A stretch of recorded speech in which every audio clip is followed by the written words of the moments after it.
Good morning. This is Father Stephen Kelly from St. John's Church in Detroit. We're continuing our series of daily morning meditations, where we generally look at one or another lessons that are assigned for morning or evening prayer, what is known as the daily office lectionary. And today is going to be an exceedingly short morning meditation because I am at the St. Michael's Conference for Youth. And in fact, I am getting ready, recording this very early, and getting ready to say morning prayer and Mass, and to do it in a community of about 60 people, most of them under the age of 20. It is a glorious thing, the St. Michael's Conference for Youth. So rather than doing the lesson, and we'll do the lessons later in the week, I thought I would talk a little bit this morning about the Youth Conference. The St. Michael's Conference for Youth actually started in Massachusetts. Actually, I'll take that back. It started in Valley Forge, Pennsylvania. It was known as the Valley Forge Conference. It moved to Shrewsbury, Massachusetts, and ran for many years there. I think it's Connecticut now. That's the original St. Michael's Conference.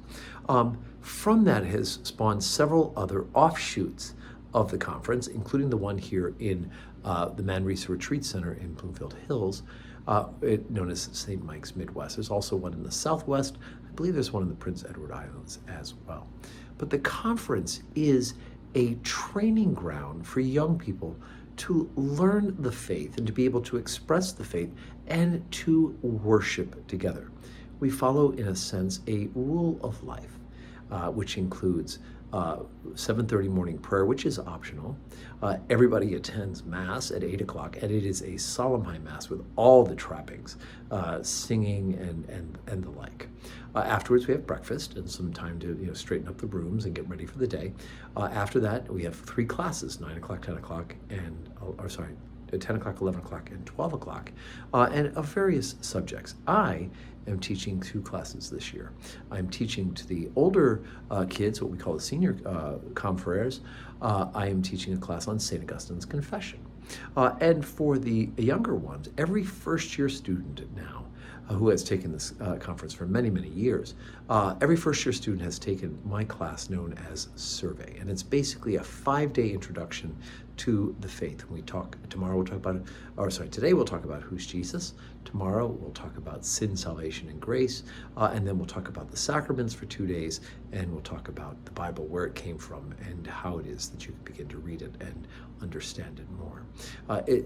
This is a wonderful conference full of people who are learning to worship, who glorify God. After that, we have lunch.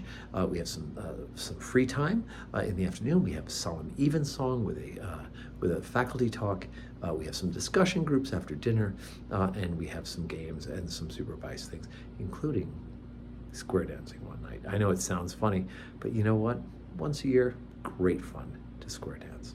So anyway, and then we end our day with Compline, the night prayers of the church. It really is. There's plenty of free time for kids to interact and have fun and get to know each other. There's plenty of time to worship, and there's plenty of time for us to learn. It is a fantastic conference, and one which I have now been working at. This conference here in the Midwest. This is my 24th year. And I worked 2 years at the East Coast Conference, where I met my wife. She came back for alumni night, and I met her while I was a seminarian there. So I am really blessed, and I am so enthusiastic about this conference. Most importantly, I covet your prayers. Please keep us all in your prayers this week as we seek to glorify God and to help to train up young people to be a glorious spiritual army for the kingdom. And I hope that you have a day that is full of blessings.